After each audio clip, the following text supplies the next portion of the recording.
The house is in order. Patel साहब, आप बात करना चाह रहे थे, उसके बाद एक बड़ा इंपॉर्टेंट कॉल अटेंशन है जो मैं लेना चाह रहा हूँ सर। लॉ एंड मैं ऑर्डर के हवाले से। दरअसल ये कहना चाह रहा था कि आप माशाल्लाह बहुत अच्छा हाउस चलाते हैं, लेकिन हमें फैसला कर लेना चाहिए कि हुकूमती बेंचें और अपोजिशन की बेंचों से ये एक मसला खींचातानी नज़र आ रही है।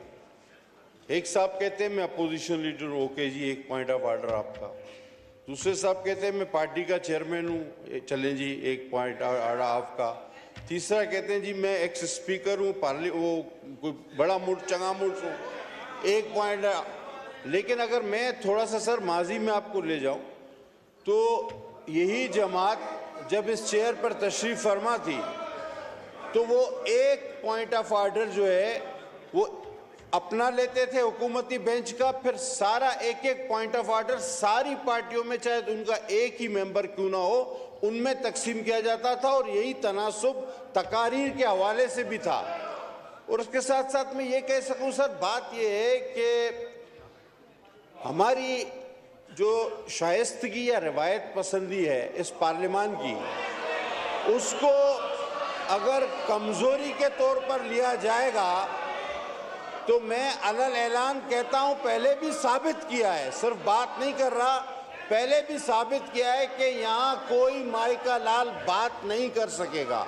लिहाजा अगर इस पार्लियामान को चलाना है, एक तो बात तय है, वो पाकिस्तान की आवाम भी जानती है कि ना हुकूमत बनानी है ना बनने देनी है। नऊज़ बिल्लाह, इनका मकसद अगर इस मुल्क को नुकसान पहुंचाना है तो बाकी जमातें ये बिल्कुल नहीं होने देंगी। और एक बात मैं आपको और बताऊं सर, ज़्यादा वक्त नहीं गुजरा, मुझे आज भी याद है कि इस हाउस से 52 बिल एक दिन में बिल्डोज, अक्लियत ने बिल्डोज किया। और एक मज़ेदार वाकया, शिबली फराज इंफॉर्मेशन मिनिस्टर थे, वो अभी अपना बिल पढ़े ही नहीं थे तो वो डिप्टी स्पीकर वहां बैठा था, उसने कहा पढ़ा हुआ समझा जाए, पास किया हुआ समझा जाए। वो मिनिस्टर कह रहा था भाई मुझे पढ़ने दो, तो बोला नहीं, पढ़ा हुआ समझा जाए, पास किया हुआ समझा जाए। आज ये कानून की किताबें लहरा रहे हैं और आर्टिकल पढ़ा रहे हैं आपको। मेरी आखिरी दरख्वास्त आपसे है कि कल चले, एहतजाज हक है आपका, आप नारे लगाएं, आपका हक है, लेकिन ये झोंकरों वाली सड़कों पे बिगल बांझे, ये अपना प्रोफेशन यहाँ मत ले आओ यार। हमें पता है आपका काम यही है, ये सीटियां बजाना, छलांगे लगाना और ये बिगल बजाना। अगर आपकी रोजी यही है तो ये कहीं और जाके अपनी रोजी। Thank you.